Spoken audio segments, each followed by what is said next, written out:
بسم الله الرحمن الرحيم الحمد لله رب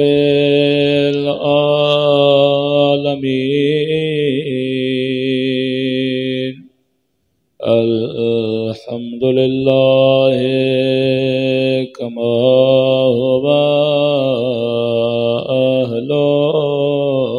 أهله الصلاة والسلام على سيد المرسلين وخاتم النبيين أبي القاسم محمد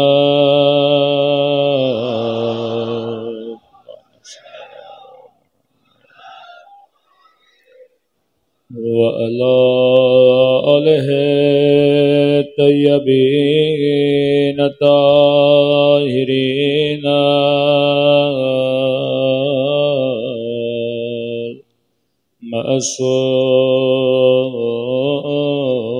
معصومين سب مل کے اپنے مولا کی سلامتی کی دعا اللهم كل وليك حجة ابن الحسن صلواتك عليه وعلى آبائه في هذه الساعة وفي كل وليا وحافظا وقائدا وناصرا ودليلا وعينا حتى تسكنه أرضك طوعا وتمتعه فيها طويلا برحمتك يا أرحم الراحمين صلوات پڑھے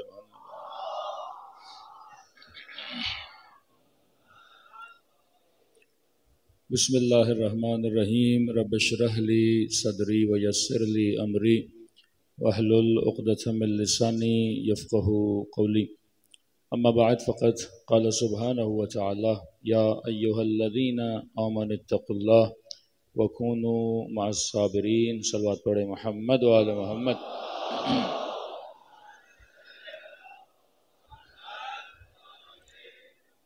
میری گزارش ہوگی مائک کو آ کے بنا لیں بار بار نیچے جا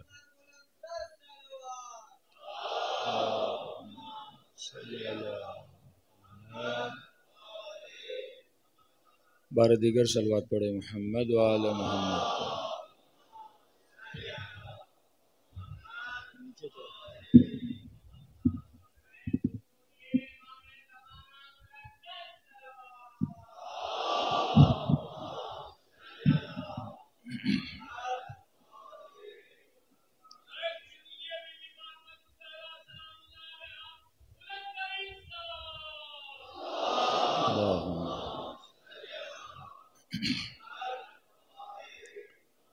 دعا ہے پروردگار عالم ہم سب کی عبادتوں کو اپنی بارگاہ عالی میں قبول فرمائے یہ پرساداری یہ ماتمداری یہ اظہار محبت پروردگار عالم اپنی بارگاہ عالی میں قبول فرمائے اور جس مقصد زندگی مقصد طہارت کو لے کر فرش عزا پہ آتے ہیں خدا ان مقاصد میں ہم سب کو کامیابیاں کامرانیاں نصیب فرمائے۔ مسلسل عرض کر رہے ہیں کہ کربلا کسی تہوار کا نام نہیں ہے، عزاء حسینی تربیت کا نام ہے، کہ جس طرح قرآن انبیاء کے قصے بیان کرتا ہے اور آخر میں یہ کہتا ہے کہ وَاعْتَبِرُوا یا اُولِي الْأَلْبَابِ، اے صاحبان لب، اے صاحبان مغز، اے صاحبان عقل، ان قصوں سے کیا حاصل کرو؟ عبرت حاصل کرو۔ تو کربلا مقام عبرت ہے، یہ بتانے کے لیے کہ ہر زمانے میں صحیح اور غلط ہوتا ہے، آپ صحیح کے ساتھ کھڑے ہو یا غلط کے ساتھ کھڑے ہو، یہ آپ نے فیصلہ کرنا ہے۔ ہر زمانے میں جنگ باطل اور جنگ حق ہوتی ہے۔ باطل ایک تھیوری کا نام ہے، حق بھی ایک تھیوری کا نام ہے۔ اس تھیوری کو پریکٹیکلی کچھ لوگ انجام دیتے ہیں۔ اب انسان اتنا بصیر ہونا چاہیے کہ اپنے زمانے میں یہ پہچان سکے کہ حق کیا ہے، باطل کیا ہے۔ کہ رسول نے کہا کہ میں مبعوث ہوا تاکہ کیا کروں؟ تبلیغ کروں۔ اپنا لقب بتایا مبلغ، اور شیطان کا جب رسول نے بتایا کہ شیطان مبلغ نہیں ہے، شیطان مزین ہے۔ شیطان کا کام ہے چیزوں کو تزئین دینا، میرا کام ہے تبلیغ کرنا۔ تبلیغ کار محنت ہے، تزئین کار محنت نہیں ہے، کیونکہ شیطان کو زیادہ زحمت نہیں لگتی کسی جوان کو گمراہ کرنے میں، کیونکہ گناہ میں پہلے سے ہی انسان کے لیے کشش ہے، شہوانی چیزوں میں انسان کے لیے کشش ہے۔ کوئی آپ کو کہے کہ ہم آپ کو 1 کروڑ دیتے ہیں، آپ یہ کام کر دیجئے، تو پیسہ کس کو اچھا نہیں لگتا؟ کوئی کسی کو حکومت کی لالچ دے، کوئی کسی کو وزارت کی لالچ دے، یہ فطرت انسانی ہے کہ انسان کو پاور، انسان کو طاقت اچھی لگتی ہے۔ تو کہا کہ شیطان مزین ہے، پہلے سے اس چیز میں کشش ہے، اور وہ اس سے زیادہ اس کو تزئین دے کے تمہارے وجود میں کھچاؤ پیدا کرتا ہے۔ میں محمد مبلغ ہوں۔ اب صبح کی نماز کے لیے اٹھنا یہ کار مشکل ہے، روزہ رکھنا یہ کار مشکل ہے، پیسہ کما کر سال کے اینڈ پر اس کی بچت پر 20% راہ خدا میں دینا یہ کار مشکل ہے۔ کہ وہ لوگ جو رسول کے ساتھ رہتے تھے، ثعلبہ کا واقعہ مشہور ہے کہ بارہا کہا یا رسول اللہ دعا کریے میں امیر بن جاؤں۔ نبی نے کہا مجھے خوف ہے، امیر بن جاؤ تو اللہ کے در سے دور نہ ہو جاؤ۔ تو یہ کار مشکل ہے۔ شیطان کے دربار میں جانا آسان، اور اللہ کی راہ میں اپنی جان کو دینا یہ بڑا مشکل ہے۔ کہ آج استعمار کے مقابلے میں کھڑا ہونا یہ ہر کسی کا کام نہیں ہے، لیکن امریکہ کے ساتھ، استعمار کے ساتھ ہاتھ ملانا یہ کار آسان ہے۔ تو فرمائے کار مشکل کے لیے تبلیغ کی ضرورت ہے۔ کار آسان جو شیطان کا ہے وہ تزئین کرتا ہے۔ اب تزئین کا مطلب کیا ہے؟ کیونکہ فطرت انسان میں خدا نے رکھا ہے کہ ہر انسان عاشق کمال ہے، یعنی کوئی بھی ایسا جوان نہیں جسے کمال نہ اچھا لگتا ہو، کوئی بھی ایسا مسلمان نہیں۔ کمال کسے کہتے ہیں؟ کامیابی۔ ہر انسان کو کامیابی اچھی لگتی ہے، ناکامی کسی کو اچھی نہیں لگتی۔ اب شیطان کا کمال کیا ہے؟ کہ شیطان جو چیز بری ہے اسے اچھا کر کے پیش کرتا ہے۔ مثلا ابن سعد بھی کمال کے پیچھے ہے، یزید بھی کمال کے پیچھے ہے، امام حسین بھی خود با کمال ہیں اور اصحاب کو کمال کے پیچھے لے جانا چاہتے ہیں۔ اب یزید سے پوچھو کہ کمال کیا ہے؟ کیونکہ اس کے ذہن میں کمال ہے بقائے حکومت۔ حکومت مل گئی تو میں کامیاب ہو جاؤں گا۔ جس طرح آپ کے اپنے ملک کے حالات ہیں کہ کچھ بھی کر کے حصول حکومت کرنا ہے، وہ چاہے دھاندلی کے ذریعے ہو، وہ چاہے جھوٹ کے ذریعے ہو، وہ چاہے غش کے ذریعے ہو، وہ چاہے کروڑوں روپے دے کر سیٹیں خریدنے کے ذریعے ہو۔ اب یہ کیا سمجھ رہے ہیں کہ کمال کیا ہے؟ خرید حکومت۔ کمال کیا ہے؟ تخت مل جائے کسی بھی قیمت میں۔ اب اس کے ذہن میں جب کمال یہ بن گیا، یہ اس کو حاصل کرنے کے لیے کچھ بھی کرے گا۔ وہ شاید اپنی جان بھی دے دے، شاید اپنی عزت بھی داؤ پہ لگا لے۔ لیکن امام حسین کیا فرماتے ہیں کمال کیا ہے؟ کہ جب امیر المؤمنین علی ابن ابی طالب علیہ السلام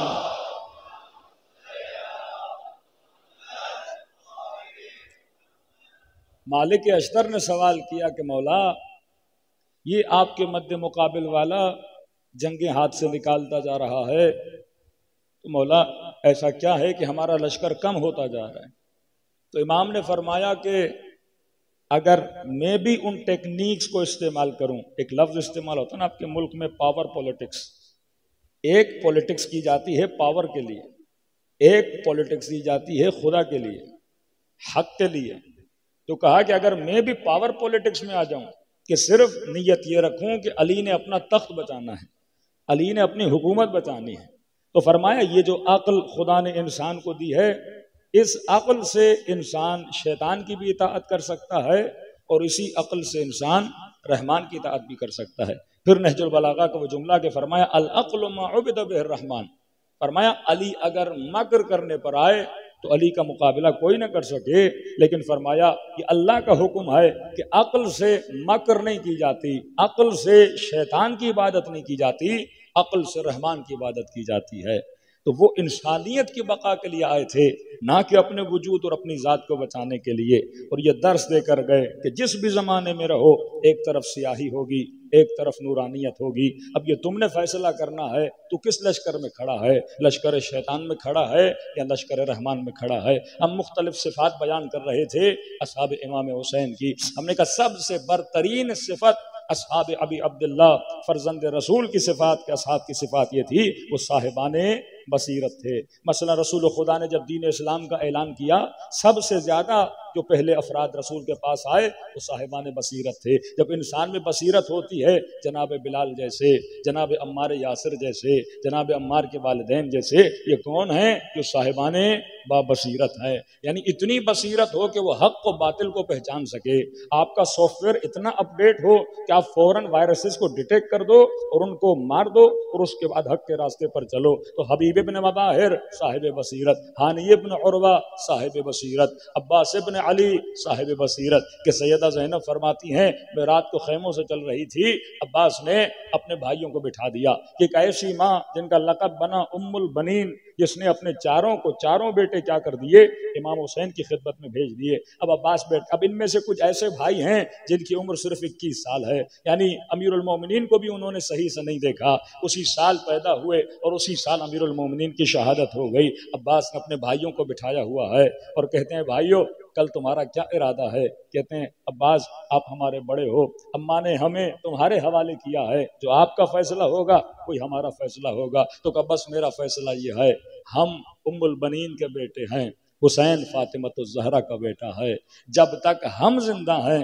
حسین تک آنچ نہیں آنی چاہیے. اب ہم دنیا سے چلے گئے وہ الگ معاملہ ہے. واللہ کیسی وفا کی ان بھائیوں نے، کیونکہ صاحب بصیرت تھے، حق کو پہچان لیا. جناب زہیر جو امیر المومنین کے عقیدے والا نہیں تھا، مشہور تھا عثمانی مکتب، اس زمانے میں مختلف مکاتب سے تعلق رکھتے تھے. جب میدان میں جاتا لوگ کہتے ہیں زہیر تو عثمانی مکتب تھا، تو یہاں پہ کیا کر رہا ہے؟ تو زہیر کہتے ہیں اللہ نے مجھے ہدایت دی ہے، امام حسین کے لشکر میں آ گیا ہوں. اور مولا فرماتے ہیں زہیر کی مثال مومن آل فرعون کی طرح ہے کہ اللہ نے اسے کیا عطا کی؟ ہدایت عطا کی. اب ہدایت اسے ہی ملتی ہے جو بندہ کیا ہو؟ صاحب بصیرت ہو. اور ہدایت ایسی ملی کہ بیوی کو چھوڑا، ہدایت ایسی ملی کہ گھر کو چھوڑا، ہدایت ایسی ملی کہ سب کچھ چھوڑ کے امام حسین کے لشکر میں آ گیا اپنی جان کو قربان کرنے کے لیے. تو پہلی صفت صاحب بصیرت ہونا، حق و باطل کی پہچان ہونا. آپ کے ملک میں مختلف گروہ ہوں گے، اب انسان کو اتنی بصیرت ہو کہ میں کس گروہ کے اندر جاؤں، میں کہاں جاؤں تاکہ مجھے ہدایت ملے، میں کس گروہ میں جاؤں تاکہ میری آخرت تباہ و برباد نہ ہو. دوسری صفت فرمایا بصیرت کے بعد صفت کون سی ہونی چاہیے؟ فرمایا سارعوا الی الخیرات.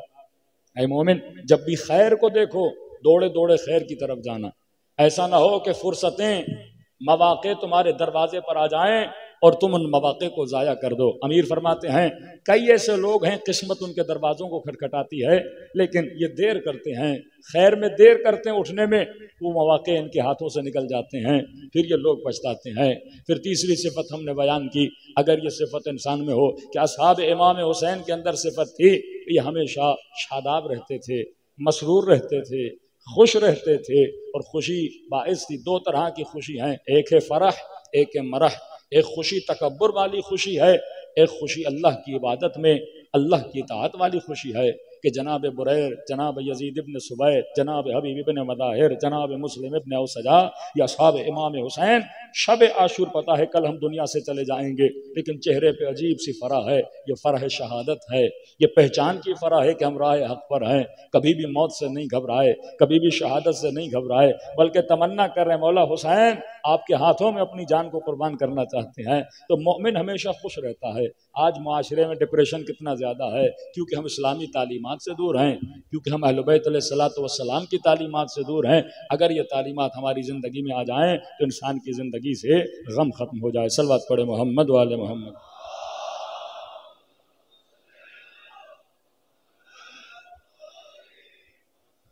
ہم نے عرض کیا کہ غم کے آنے کی کئی وجوہات ہیں۔ پہلی وجہ غم کے آنے کی، جب انسان نیگیٹو تھنکر بن جاتا ہے، پر میں ہمیشہ مثبت اندیش بنو۔ اگر چاہتے ہو زندگی میں غم نہ ہو تو حسن ظن کی عادت اپنے وجود میں پیدا کرو۔ اللہ کے لیے حسن ظن، شیطان کے لیے سوء ظن پیدا کرو۔ ہمارے یہاں الٹا ہے، مومن کے لیے سوء ظن اور شیطان کے لیے ہم بڑا حسن ظن کرتے ہیں کہ تھوڑا سا گناہ کرنے سے کیا ہو جاتا ہے، تھوڑی سی خطا کرنے سے کیا ہو جاتا ہے، آج نماز نہ پڑھی تو کیا ہو جاتا ہے، ایک سال روزہ نہ رکھا تو کیا ہو جاتا ہے، تھوڑی سی چادر سے بال نکل آئے خاتون کے تو کیا ہو جاتا ہے۔ فرمایا نہیں، کبھی بھی عبادات میں سستی نہ کیا کرو، ہمیشہ اپنی عبادت میں محکم رہا کرو، جس طرح اصحاب امام حسین محکم تھے۔ یعنی ظہر عاشور تیروں کی بارش ہو رہی ہے لیکن امام حسین اپنی نماز کو ادا کر رہے ہیں۔ یہ سختی امام حسین ہے مقام نماز میں۔ زندان شام میں آدھی رات کو سیدہ زینب نماز شب پڑھتی ہیں، یہ نشانی ہے کہ اصحاب اہل بیت کا رابطہ پروردگار عالم کے ساتھ کتنا مضبوط تھا۔ دوسرا فرمایا انسان ڈپریشن میں اس لیے جاتا ہے کیونکہ اپنے آج میں نہیں رہتا ہے، یہ زیادہ یا اپنے کل میں رہتا ہے، یا یہ سوچتا ہے کہ کل کیا ہوگا، یا اپنے پاسٹ میں رہتا ہے کہ میرے ساتھ یہ ہوا تھا۔ نہیں، مومن ہمیشہ آج میں رہتا ہے۔ آپ کی ذمہ داری آج کی ہے، آپ کی ذمہ داری کل کی نہیں ہے۔ کا گناہ کیے ان پہ نادم ہو جاؤ، عبرت حاصل کرو اور اپنے مستقبل کے لیے کیا کرو، تدبیر حاصل کرو۔ آخری صفت فرمایا جن لوگوں کی زندگی میں کوئی ہدف نہیں ہوتا وہ لوگ بھی غم میں چلے جاتے ہیں۔ زبان سے پوچھو کیا کیا کہ مولانا ابھی BA کر دیا، آگے کیا کرو گے کہ سوچ رہے ہیں ابھی کیا کرنا ہے، مطلب اس کا کوئی ہدف ہی نہیں ہے۔ اور فرمایا ہدف جتنا بلند ہوگا خوشی اتنی زیادہ ہوگی۔ ایک نوجوان یونیورسٹی جا رہا ہے، بھائی کیوں جا رہے ہو کہ ماں باپ کا اصرار ہے کہ پڑھ لیا جائے، ہدف چھوٹا ہے، معمولی ہدف ہے، ماں باپ کی وجہ سے جا رہے ہیں۔ دوسرے سے کہا آپ یونیورسٹی کیوں پڑھنے جا رہے ہو کہ مولانا اس لیے پڑھ رہے ہیں تاکہ ڈگری مل جائے، کچھ نوکری ہو جائے، ہدف کیا بنا، صرف مال بنا۔ تیسرا آپ یونیورسٹی کیوں جا رہے ہو تاکہ بابصیر بنوں، علم جتنا آئے گا کائنات کے پردے میرے لیے اتنے کھلیں گے، اس کی ہدف تھوڑا اور بڑا ہوا۔ چوتھے سے پوچھا آپ یونیورسٹی کیوں جا رہے ہو کہ رسول کا فرمان ہے کہ علم حاصل کرو، علم سے اللہ کی معرفت ملتی ہے، علم حاصل کرنے والے کا ہر لمحہ عبادت میں گزرتا ہے، تو اس کا ہدف کتنا بنا، بلند ہدف بنا۔ جتنا ہدف بلند اتنی انسان کی ہمت بلند ہوتی ہے، ہدف چھوٹا ہو گیا انسان کی ہمت بھی چھوٹی بن جاتی ہے۔ تو فرمایا اعلیٰ اہداف بنایا کرو زندگی میں، ہدف جس کو انگلش میں بولتے ہیں گول سیٹنگ۔ اگر آپ کی گول سیٹنگ مضبوط ہے تو آپ کی دنیا بھی آباد، آپ کی آخرت بھی آباد۔ کچھ شارٹ ٹرم گول ہوتے ہیں، کچھ لانگ ٹرم گول ہوتے ہیں۔ مثلا یہ نماز دن میں 17 رکعت، یہ گول ہے۔ جب آپ کو عادت ہو جائے گی اس نماز کی، اور جب آپ نہیں پڑھو گے تو غم آئے گا، اور جب آپ پڑھو گے تو آپ کو کیا آئے گی، خوشی آ جائے گی۔ مہینے والا گول بناؤ، 40 دن کا گول بناؤ۔ من اخلص اللہ 40 یوما، جو 40 دن اللہ کے لیے خلوص کے ساتھ گزارتا ہے، فرمایا اللہ اس کے دل پہ حکمت کے چشموں کو جاری کر دیتا ہے۔ آج ہم میں سے کس مومن نے کہا مولانا مثلا 40 دن اللہ کا یہ ذکر انجام دوں گا، اپنے وجود کی غلط عادتوں کو لکھے کہ اچھی عادت اپنانی ہے 40 ڈیز، بری عادت کو نکالنا ہے 40 ڈیز، یعنی 40 دن میں انسان کی باڈی میں عادتیں کیا ہو جاتی ہیں، ڈیولپ ہو جاتی ہیں۔ کسی بھی بری عادت کو نکالنا ہے، آپ 40 دن اس کام کو نہ کریں، وہ ڈیلیٹ ہو جائے گی آپ کے وجود سے۔ اور کسی بھی اچھی عادت کو پالنا ہے، 40 دن اس کام کو کریں، وہ عادت آپ کے وجود میں کیا ہو جائے گی، راسخ ہو جائے گی۔ تو کا ارادہ جتنا بلند، ہدف جتنا بلند، انسان کی زندگی میں اتنی خوشی آ جاتی ہے۔ آخری صفت ہم نے بیان کی کہ اے مومن اگر خوش رہنا چاہتے ہو، اگر زندگی میں تر و تازگی چاہتے ہو تو فرمایا کبھی بھی سستی سے دوری کیا کرو۔ اور سستی انسان کے وجود میں غم کو لا دیتی ہے کہ رسول فرماتے ہیں خدا مجھے فشل سے، مجھے کسل سے، مجھے ایسے بہانوں سے بچا کہ مومن کو کہو کہ یہ کام کرو، وہ فوراً بہانے بازی لاتا ہے۔ اور سستی کیوں آتی ہے؟ کیونکہ انسان کی زندگی میں صحیح تفریح نہیں ہوتی۔ ہمارے ہاں کچھ جائز تفریحیں ہیں اور کچھ ناجائز تفریح ہیں۔ رسول خدا رسول گرامی بھی تفریح کیا کرتے تھے۔ آج کے جوان کو سوچنا چاہیے، جب تک آپ کی زندگی میں صحیح سالم تفریح نہیں ہے، آپ کی زندگی میں خوشی نہیں ہوگی۔ کہتے ہیں کچھ لوگوں نے مدینے پر، کچھ رہزن، کچھ چوروں نے حملہ کیا، حملہ کر کے کسی کے گھر سے بکریاں لے گئے، کسی کے گھر سے کیا لے گئے۔ رسول خدا سے شکایت، یا رسول اللہ یہ عجیب گروہ پیدا ہوا ہے، راتوں کو حملہ کرتا ہے اور لوگوں کے گھروں سے چوری کر کے جاتا ہے۔ لہٰذا رسول نے اپنے اصحاب کے ساتھ ایک لشکر بنایا، اور لشکر بنانے کے بعد شہر کے دروازے پہ بیٹھ گئے، جب وہ حملہ کرے تو ہم ان پہ اٹیک کر کے اس حملے کو دور کریں گے۔ اتفاق سے چوروں کو پتہ چل گیا، بھائی انہوں نے اپنا ایک لشکر بنا دیا ہے۔ دیکھو ہمت کی تو چور بھی کیا ہوا، بھاگ گیا۔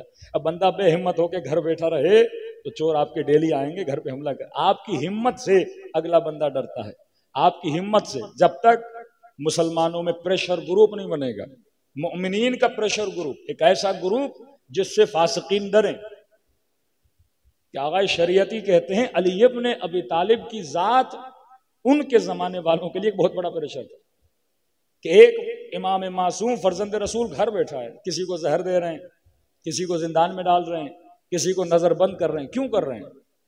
ان کی حکومت میں تو معصومین دخالت نہیں کر رہے ہیں، نہ ہی مثلاً 5ویں امام کے بعد کوئی امام ایسا ہے جو لشکر سازی کرتا ہو کہ جناب ایک لشکر بناتے ہیں، مثلاً مروانیوں کی حکومت کو گراتے ہیں یا بنو عباس کو گراتے ہیں، کہ پھر ان کو کیوں زندان میں ڈالتے تھے؟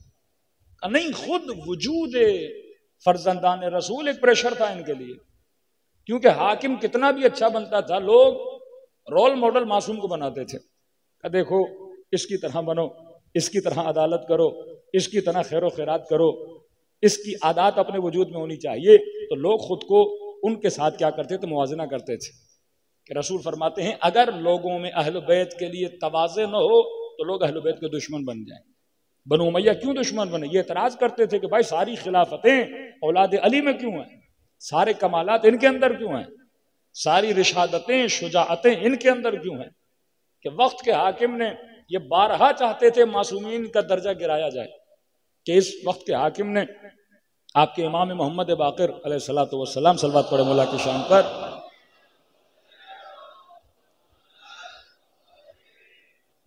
اپنی محفل میں امام کو دعوت دی، صرف یہ کرنے کے لیے وہ مولا کو نیچا دکھائے۔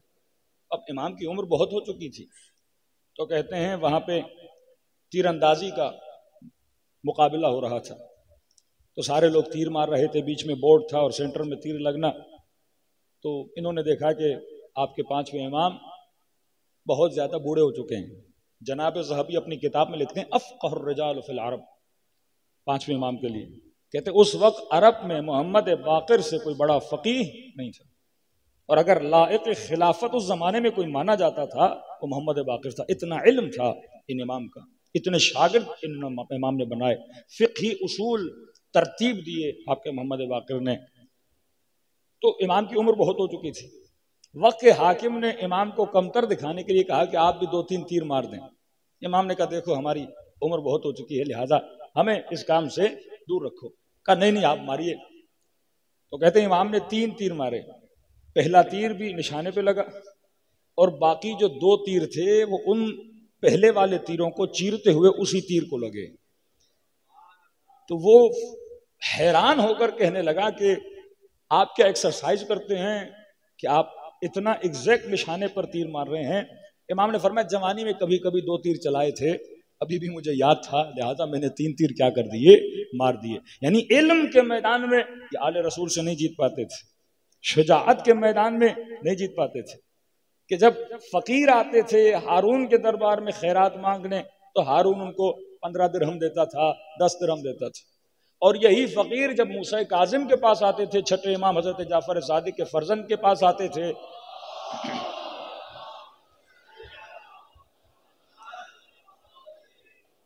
تو آپ کے امام موسیٰ کاظم 150 درہم فقیر کو دیتے تھے۔ کہ اتنا زیادہ کیوں؟ یعنی اس زمانے میں 650 گرام سونا بنتا ہے، 150 درہم دیتے تھے فقیر کو۔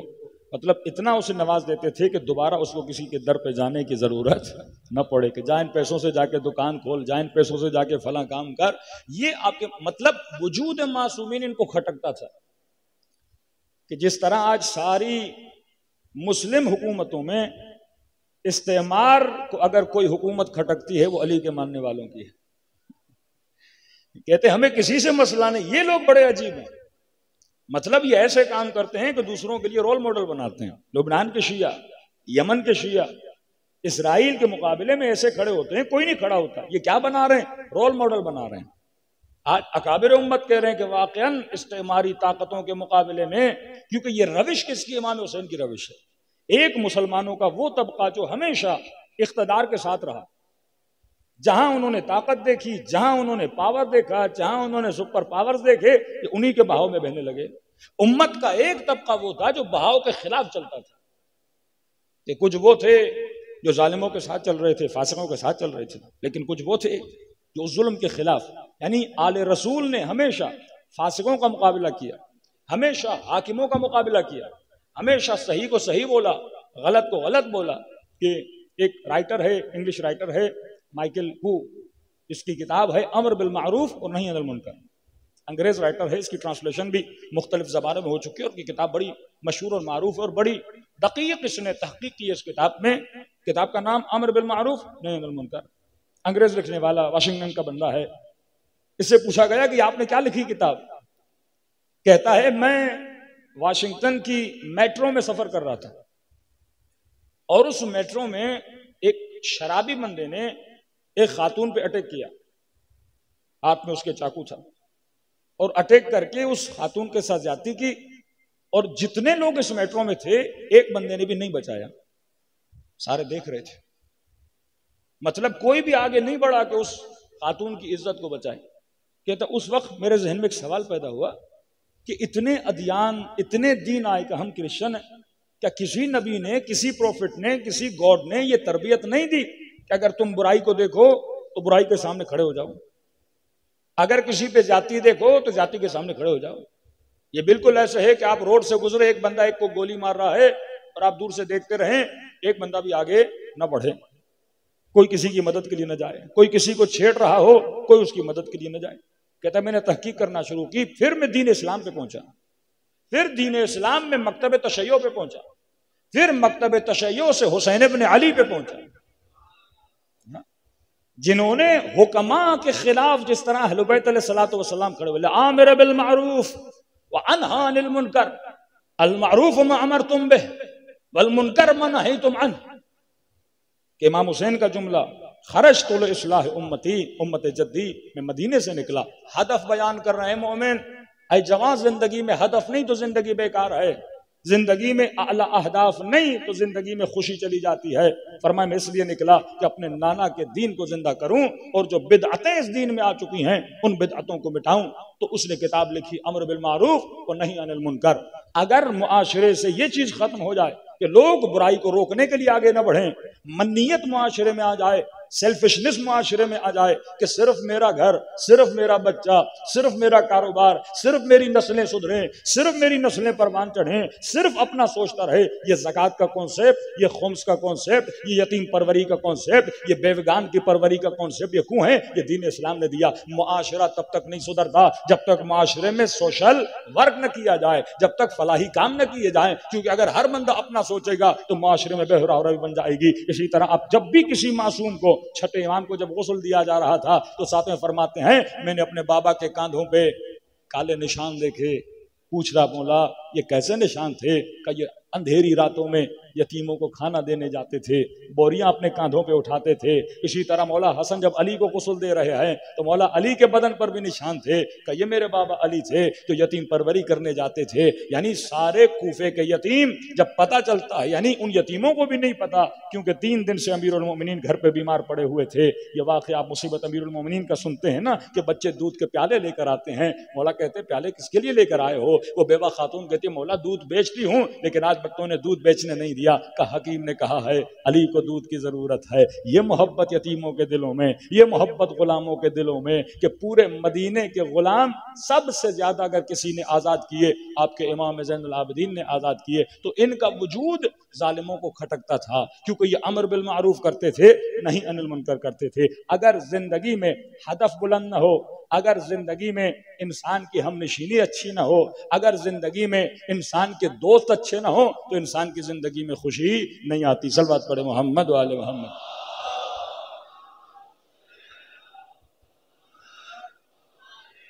پوائنٹس تو بہت نے چیدہ چیدہ پوائنٹس بتا رہا ہوں. دوسرا فرمایا وہ لوگ غمگین ہوتے ہیں.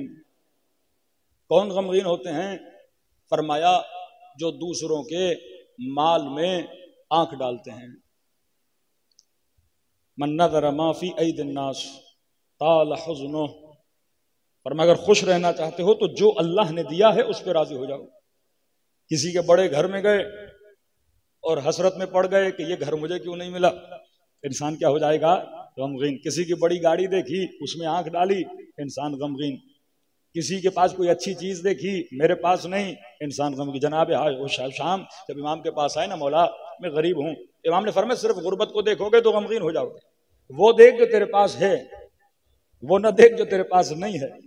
جو نہیں ہے وہ دیکھے گا تو ہمیشہ غم میں رہے گا کہ میرے پاس تو گھر بھی نہیں، میرے پاس تو گاڑی بھی نہیں، میرے پاس تو یہ بھی نہیں، میرے پاس تو وہ بھی نہیں، فلاں کے پاس تو یہ ہے، فلاں کے پاس. کہ ہمیشہ غمگین ہو جاؤ گے. لوگوں کے پاس جو ہے ان میں آنکھ نہ ڈالا کرو. جو اللہ نے دیا ہے اس پہ کیا کیا کرو؟ اکتفا کیا کرو، مزید محنت کیا کرو. جو اللہ دے اس پہ شکر ادا کرو، جو نہیں ملا اس پہ کیا کیا کرو؟ صبر. کہا نا مومن کو اللہ نے دو پر دیے ہیں، پرے شکر اور پرے صبر. لیکن جو لوگ دن رات دوسروں کے مال کو دیکھتے رہتے ہیں وہ ہمیشہ کیا رہتے ہیں؟ غمگین رہتے ہیں. اگر ان صفات پہ ہم عمل کریں تو ہماری دنیا بھی آباد ہو جائے، ہماری آخرت بھی. صلوات پڑھے محمد و آل محمد پر.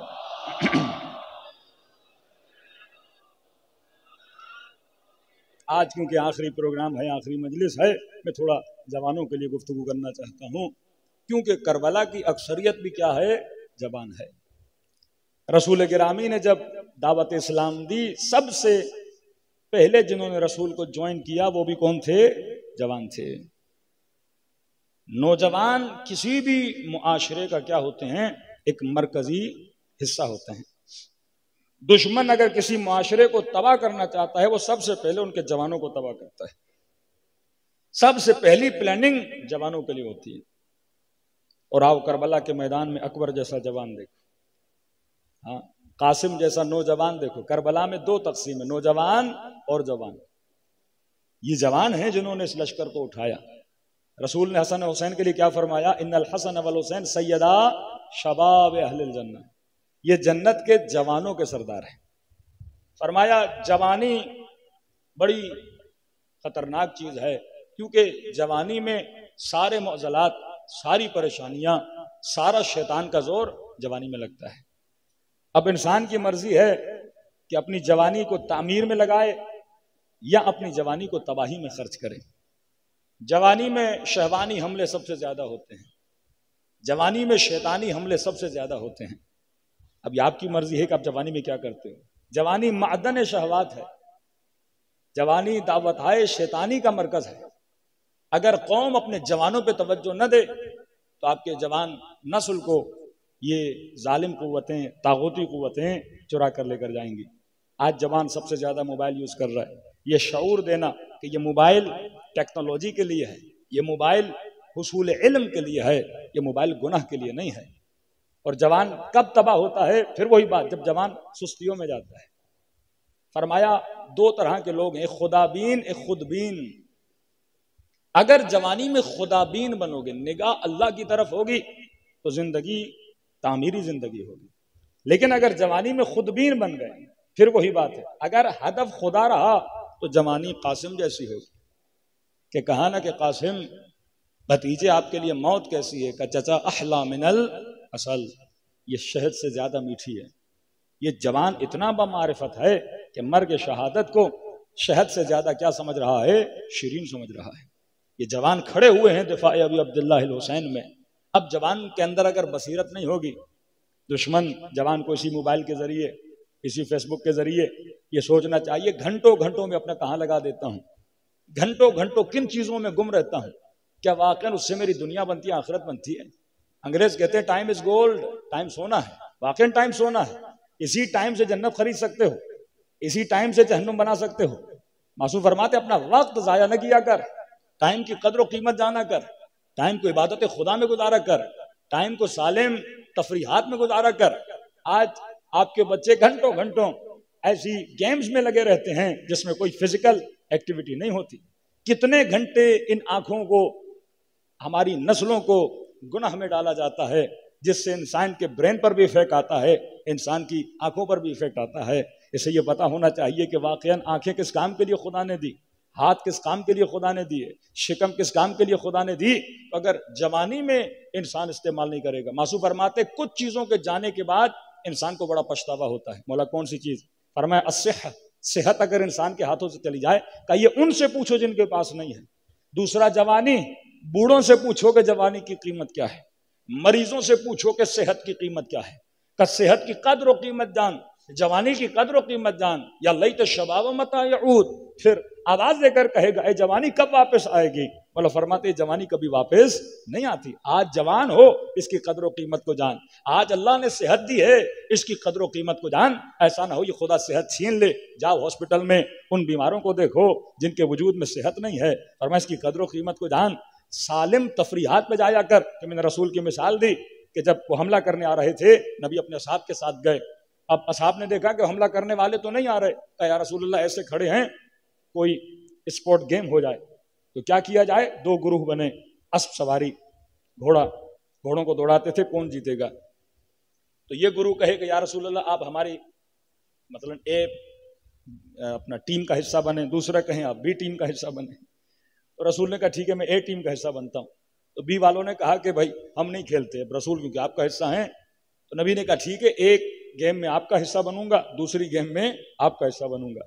یعنی مدینے کے جوانوں کے ساتھ رسول گرامی کیا کر رہے ہیں؟ ایک گیم میں حصہ لے رہے ہیں، اور فرماتے اس میں بھی رسول خدا کیا ہو جاتے ہیں؟ اسب سواری میں جیت جاتے ہیں۔ پھر تیر اندازی ہوتی ہے، پھر رسول فرماتے ہیں میں اس کا بھی حصہ بنوں گا، اس کا بھی۔ یعنی خود اپنے اصحاب کے ساتھ جاتے تھے سالم تفریح میں۔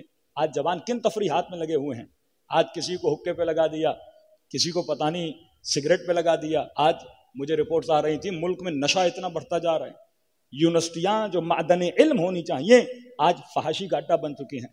آج وہاں پہ جوان علم حاصل کرنے، اب وہی کہہ رہا ہوں نیت کیا ہے یونیورسٹی جانے کی؟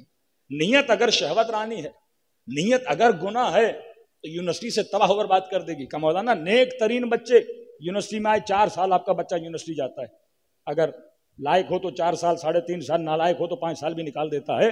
8 سیمسٹر ہوتے ہیں، اگر پراپر ان سیمسٹرز کو پڑھے تو 4 سال میں اس کی یونیورسٹی ختم ہو جاتی ہے۔ اب وہ یونیورسٹی کا ماحول اس جوان کو تباہ و برباد کر دیتا ہے۔ فرمایا ہم نشینی جوان کی بڑی اہمیت رکھتی ہے، ماں باپ اس پہ غور کریں۔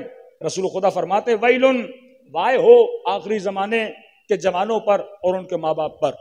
تو کہا یا رسول اللہ آخری زمانے کے وہ ماں باپ جو مشرک ہیں؟ کہا نہیں، مومن والدین پر۔ تو کیا مطلب یا رسول اللہ؟ کہ وائے ہو وہ اپنے جوانوں کی دنیا کی تو فکر کریں گے لیکن ان کے دین کی فکر نہیں کریں گے۔ یہ تو ہوگا کہ بچے نے، میں نے اتنا پیسہ خرچ کیا، اتنی بڑی یونیورسٹی میں بھیجا، اے گریڈ لے کر آیا ہے یا بی گریڈ لے کر آیا ہے، اور باپ بڑا ناراض ہو جاتا ہے کہ بیٹا میں نے اتنی محنت کی، اتنا پیسہ دیا، تم اے گریڈ لے کر نہیں آئے۔ لیکن اس باپ کو یہ فکر نہیں ہے کہ بیٹا صبح کی نماز کو اٹھا کے نہیں اٹھا، اسے یہ فکر نہیں ہے کہ میرا بیٹا لباس کیسا پہن رہا ہے، اسے یہ فکر نہیں ہے کہ اس کے 4 دوست جو اس کے ساتھ بیٹھے ہوئے ہیں وہ دوست کیسے ہیں۔ مطلب آخری زمانے میں دین پرائرٹی نہیں رہے گی، اخلاق پرائرٹی نہیں رہے گی۔ کہ ہم ہالینڈ گئے، مومنین بتا رہے ہیں کہ مولانا ہمارے کئی جوان یورپ میں، یہ دیکھیے ایک قوم کی طاقت جوان ہوتے ہیں۔ صرف ان 2 سالوں میں پاکستان سے، کل میں سن رہا تھا کہ صرف 5 لاکھ پاکستان کا وہ بزنس مین طبقہ جو اس ملک میں سرمایہ دار طبقہ تھا، 5 لاکھ وہ نکلا ہے، اور 15 لاکھ صرف جوان اس ملک سے نکل کے چلے گئے ہیں۔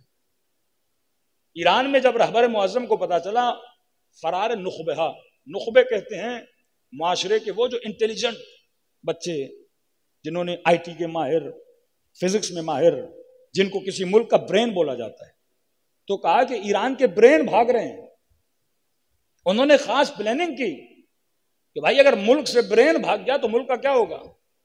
آپ کے ملک کو کون چلاتا ہے؟ برین چلاتا ہے نا. ہمارے یہاں تو برین ہے ہی نہیں، تو چلانے والے کو پس برین بھی نہیں ہے نا. کہ ملک کو برین چلاتا ہے. تو پتا چلا برین بھاگ رہے ہیں ملک سے. پوری پلاننگ کی کہ کیوں بھاگ رہے ہیں، ان کے ریزن ڈھونڈا. تو ان جوانوں نے کہا کہ میرے پاس کوئی پروجیکٹ ہے، میں کوئی مشین بنانا چاہتا ہوں، بجٹ نہیں ہے میرے پاس، لیکن میں نے اپنا پروفارما بھیجا ہے کینیڈا کسی یونیورسٹی کو. وہ یونیورسٹی مجھے نیشنلٹی بھی دے رہی ہے، وہ مجھے بجٹ بھی دے رہی ہے، وہ میرے بچوں کو بھی بلا رہی ہے. یعنی پوری دنیا کی کریم یہ ویسٹرن ورلڈ کھینچ لیتا ہے. پھر آپ کہتے ہیں انگریز بڑے ترقی یافتہ ہیں. امریکہ چلے جائیے، سب سے اچھے ڈاکٹر پاکستانی اور انڈین ہیں. انگلینڈ چلے جائیے، ہر فیلڈ میں آپ کو ایشین ملیں گے. جرمنی چلے جائیے، آئی ٹی میں مین لوگ آپ کے ایشین ملیں گے. بھائی ان کے ملکوں کو آپ کے لوگ چلا رہے ہیں، آپ کا برین چلا رہا ہے. کیوں؟ کیونکہ وہ ان کے پاس مال ہے، ان کے پاس دولت ہے، ان کے پاس پیسہ ہے. وہ پیسے کی لالچ دیتے ہیں اور برین کو خریدتے ہیں. پھر کہتے ہیں ویسٹرن ورلڈ بڑا ترقی یافتہ ہے.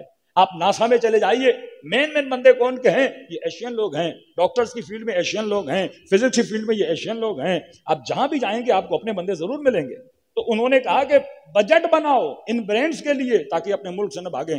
لیکن ہمارا نگران وزیر اعلیٰ صاحب کہہ رہے تھے تو اچھی بات ہے، پاکستانی باہر جا رہے ہیں، وہاں کمائیں گے تو تھوڑے بہت چار پیسے یہاں بھی بھیجیں گے. مطلب خود کام نہیں کرنا، پھر بھی کس کے آسرے پر چلنا ہے؟ جو باہر جا رہا ہے. یعنی جس ملک یہ فکر نہ ہو کہ میرا جوان میرے ملک سے نکلتا جا رہا ہے، مڈل طبقہ بھاگ جائے، سرمایہ دار طبقہ بھاگ جائے، پھر ملک میں کون رہ جائے گا؟ وہ ان پڑھ اور گوار طبقہ رہ جاتا ہے. وہ تو ملکوں میں چینج نہیں لاتا، وہ تو ملکوں میں تبدیلی نہیں لاتا. جب نالائق لوگ سیٹوں پہ بیٹھ جاتے ہیں، یزید جیسا نالائق بیٹھا تو واقعی کربلا رونما ہو جاتا ہے. یہی فکر اہل بیت تھی کہ اپنی نسلوں کو بچاؤ، اب نسلوں کو ایجوکیشن دو، لیکن یہ تو سوچو جس یونیورسٹی میں جا رہا ہے کہیں اس کا ایمان تباہ و برباد نہ ہو جائے.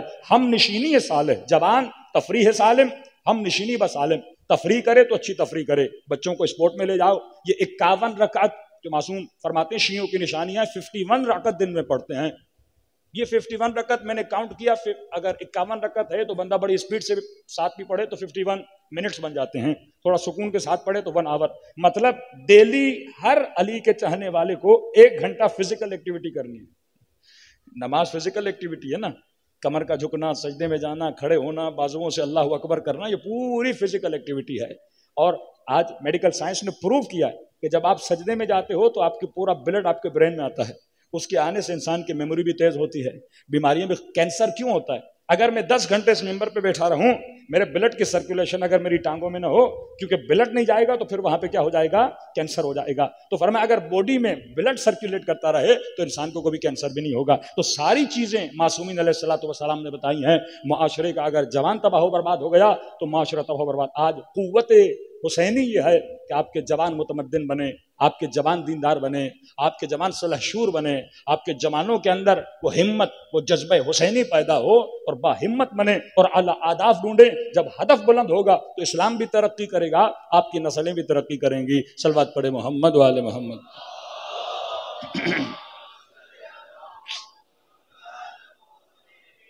وَأَجِّلْ فَرَجَهُمْ. وقت کی کمی ہے لہٰذا بس یہیں پہ بات کو ختم کر دیا جاتا ہے کہ جب تک نسلوں کی تربیت کردار اہل بیت سے نہ سیکھی جائے.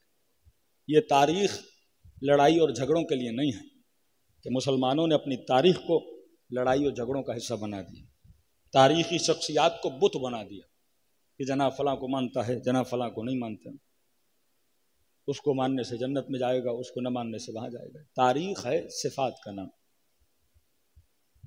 آپ لاکھ امام حسین کو مانیں لیکن اگر کردار امام حسین پہ نہ چلیں فائدہ کیا ہوا؟ نعرہ حسین کا لگاؤں رہوں لشکر یزید میں، فائدہ نہیں. کئی تھے ایسے. دیکھیے تاریخ اسلام کی بہت بڑی شخصیتیں، عبداللہ ابن مسعود قاریان قرآن، جن کے نام سے قرأت قرآن مشہور ہے. امام حسین نے مدد کے لیے بلایا، بیٹھے رہے. جب پتا چلا مولا حسین شہید ہوئے تو صرف 2 جملے کہے کہ اگر رسول ہوتے تو اس کٹے ہوئے سر کا بوسہ لیتے. حسین کا حساب اللہ کے پاس ہے، اللہ حسین کا حساب لیں گے. محبت کر رہے ہیں، ملتے تھے معصومین سے، فرزند رسول میری جان آپ پہ قربان ہو جائے، لیکن جب بلاتے تھے کہ آؤ مدد کے لیے نہیں جاتے تھے. سمعت بذالک فرضیت پہ جنہوں نے سنا حسین قتل ہوئے اور قتل حسین پہ راضی ہوئے، معصوم فرماتے ہیں اس پر بھی اللہ کی لعنت ہے. ایک مرتبہ فلسطین میں جو ظلم کر رہا ہے آپ اس کے خلاف آواز اٹھاتے ہو، ایک مرتبہ نہیں، میرا کیا جائے۔ آج واقعاً فلسطین ایک دوسری کربلا بنا ہوا ہے۔ کمزور دل مومنین تو وہ دیکھ بھی نہیں پا رہے جو ہو رہا ہے وہاں، بچوں، اسکول، ہاسپٹلز، کہ آج مشرکین اور کفار جہازوں سے ان کے لیے کھانوں کے بیگ پھینک رہے ہیں اور مسلمان بچے ایک بیگ کے پیچھے دوڑے دوڑے بھاگ رہے ہیں۔ یہ ہے معاشرے سے جب غیرت دینی ختم ہو جائے پھر پرواہ نہیں ہوتی۔ یہ امام حسین کا پیغام تھا، لِآمِرَ بِالْمَعْرُوفِ وَانْهَى عَنِ الْمُنکَرِ۔ آج غیرت حسینی ہوتی نا فلسطین میں یہ نہ ہو رہا ہوتا، آج پوری امت کھڑی ہو جاتی۔ لیکن آج اس امت کے بادشاہ، اس امت کے وزراء، ہر بندہ اپنے تخت، یہ سیلفشنس کا نظام، یہ حسینی نظام، اسی نظام کو مٹانے کے لیے فرزند رسول نکلے تھے کہ کم از کم اس مردہ جسم کو زندہ کرنے کے لیے ایک عظیم شوق لگایا جائے، کہ جب آپ ہاسپٹل میں ایک ڈیڈ باڈی کو لے کر جاتے ہو تو اس کو 3-4 شوق لگائے جاتے ہیں، شاید اس کا دل دھڑک اٹھے کہ شاید یہ مردہ معاشرہ سنے کہ نبی کے نواسے کے بدن پہ گھوڑے دوڑائے گئے زندہ ہو جائے۔ آج اتنی آسانی سے مسلمان گزر جاتا ہے۔ شیعہ کیا منا رہے ہیں کہ شہادت حسین منا رہے ہیں۔ سوچو تو صحیح، کیسا معاشرہ تھا، کیوں معاشرہ یہاں پہ آیا، کیوں لوگ خاموش رہے؟ جب تک اس کیوں کا جواب ملے گا تو اپنے معاشرے کی آج کی بیماریوں اور نجاستوں کا بھی انسان علاج کر سکتا ہے۔ کتنی تربیت کی امام حسین نے اپنے بچوں کی، کہ بڑی محبت تھی حسین کو اپنی اولاد سے۔ کوئی اپنی اولاد کو کارزار کربلا میں نہیں لاتا، لیکن خدا سے بڑی محبت تھی۔ کہا قاسم آئے، حسین نے اجازت نہیں دی، روکا۔ عباس بار بار کہنے آئے کہ بھیا جاؤں، کہ نہیں عباس تو نہ جا۔ لیکن اپنا بیٹا علی اکبر جب آیا تو کہا بابا جاؤں، کہتے ہیں بے جھجک کہا کہ چلا جا۔ پہلے شہید ہیں، 2 روایتیں ہیں، ایک کہتے ہیں جناب عقیل مسلم کے بیٹے کربلا کے پہلے شہید ہیں، لیکن زیادہ تر بولا جاتا ہے جناب علی اکبر کربلا کے پہلے شہید ہیں۔ یہ ہمت حسینی کہ راہ خدا میں اپنا سب کچھ دے دیا، دلوں کو کربلا کی طرف روانہ کریں، سلام کریں ان پاک شہداء پر جنہوں نے اپنا سب کچھ دیا دین رسول کو زندہ کرنے کے لیے۔ فرمایا جو خلوص دل سے حسین کو سلام کرے خدا اسے ثواب زیارت حسین عطا کرتا ہے۔ السلام علی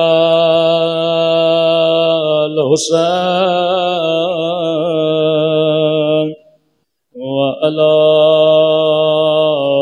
علی ابن الحسین وعلی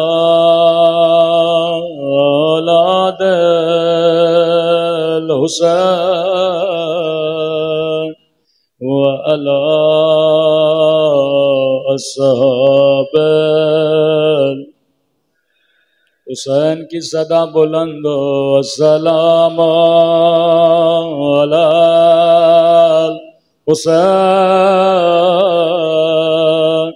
وعلی علی ابن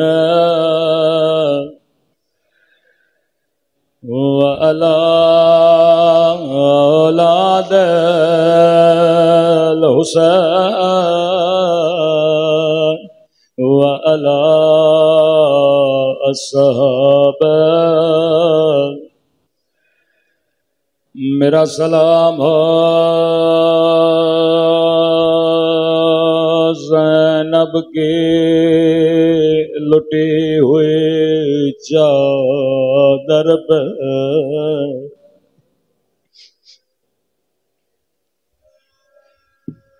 کچھ جملے زیارت ناہیا کے سنے، یہ سلام کسی ذاکر کا سلام نہیں، یہ فرزند رسول حجت خدا کے سلام ہے۔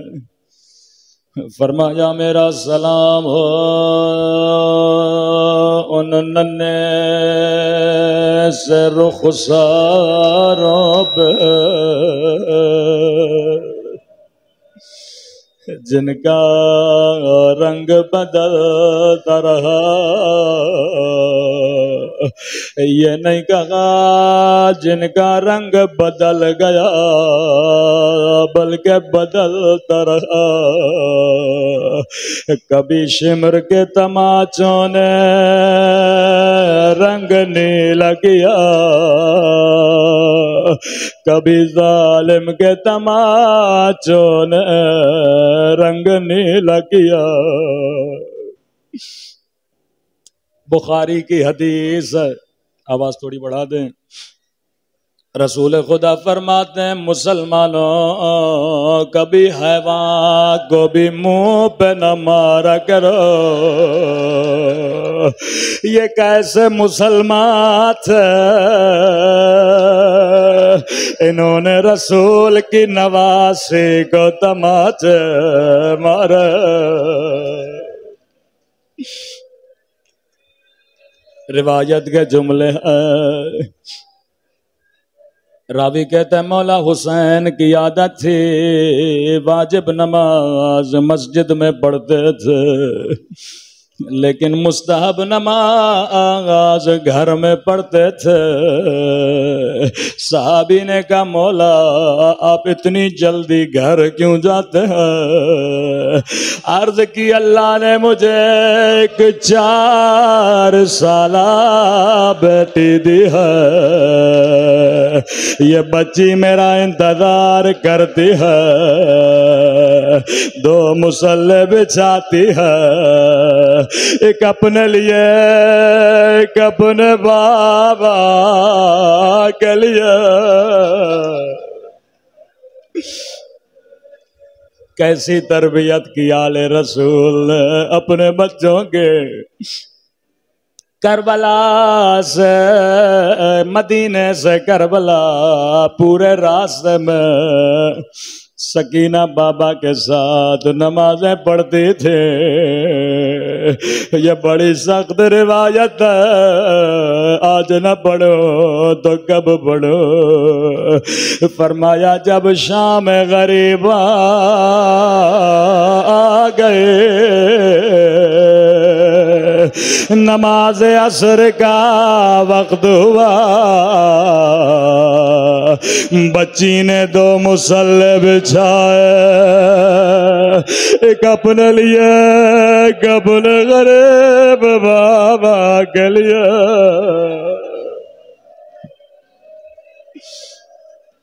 دعا کے لیے ہاتھوں کو اٹھایا، میرے اللہ مجھے بابا کی زیارت کرا دے۔ بچی بابا کو یاد کر رہی تھی۔ روایت کے جملے ہیں، بچی کو کسی کے چلنے کی آواز آئی، دوڑی دوڑی خیمے سے باہر گئے، شاید میرا بابا آیا، لیکن جیسے خیمے کے باہر گئے بچی نے کیا دیکھا، او شمر ہے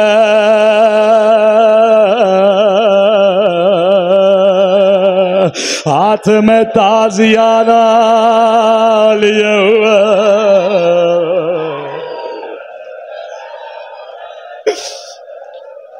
خدا کسی بچی کو بابا کا قاتل نہ دکھائے۔ 4 سالہ بچی معصومہ بچی لئی کہتا ہے سکینہ کس کا انتظار کر رہی ہو؟ کہتی ہے بڑی دیر ہو گئی میرا بابا نہیں آیا، امام زمانہ اگر مجلس میں موجود ہے مولا مجھے معاف کریے گا۔ جیسے بچی نے کہا بابا کا انتظار کر رہی ہوں، راوی کہتا ہے لئی نے وہ ظلم کیا جس کی مثال تاریخ میں نہیں ملتے۔ کہا شمر کے ہاتھوں میں حسین کا کٹا ہوا سر تھا، سر کو بچی کی طرف پھینک دیا، اے شمر تیرے ہاتھ کٹ جاتے،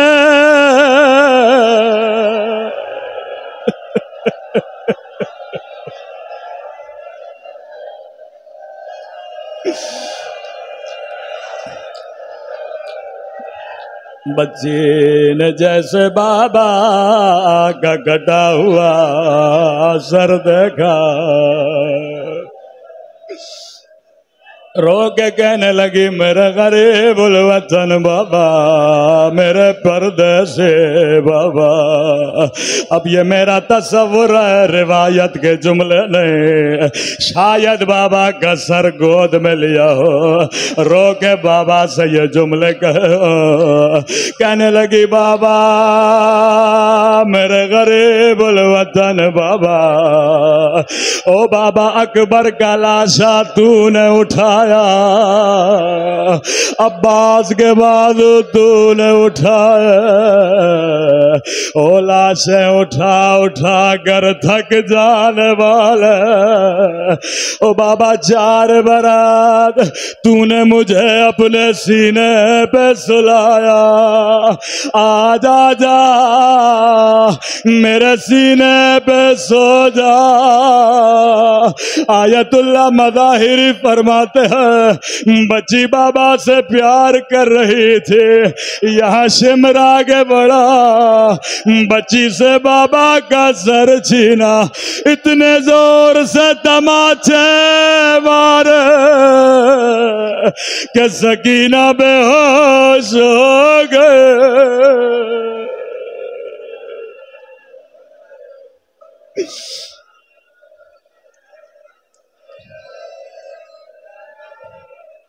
سیدہ زینب ڈھونڈتے ڈھونڈتے خیمے میں پہنچے، کیا دیکھا بچی زمین پہ پڑی ہے، کان بھی زخمی ہے، رخسار بھی زخمی ہے۔ مجھے نہیں پتا زینب نے بچی کو کیسے ہوش میں لایا ہوگا، قدیمی عزادارو مجھے سوچ کے بتاؤ، جیسے بچی کی آنکھیں کھلی، پھپھی اماں سے یہ نہیں کہا پھپھی اماں شمر نے مجھے تماچے مارے، یہ بھی نہیں کہا پھپھی اماں میرا بابا کہا ہے، یہ بھی نہیں کہا پھپھی اماں میرے در چھینے گئے۔ او میری ماں بہنوں سنو، سکینہ نے کیا کہا، جیسے نگاہ زینب پہ پڑی، روکے گا پھپھی اماں آپ کی چادر کہا ہے، زینب لے گا سکینہ جو شمر تیرے در لے گیا، او میری چادر بھی لے گیا، ماتم حسین۔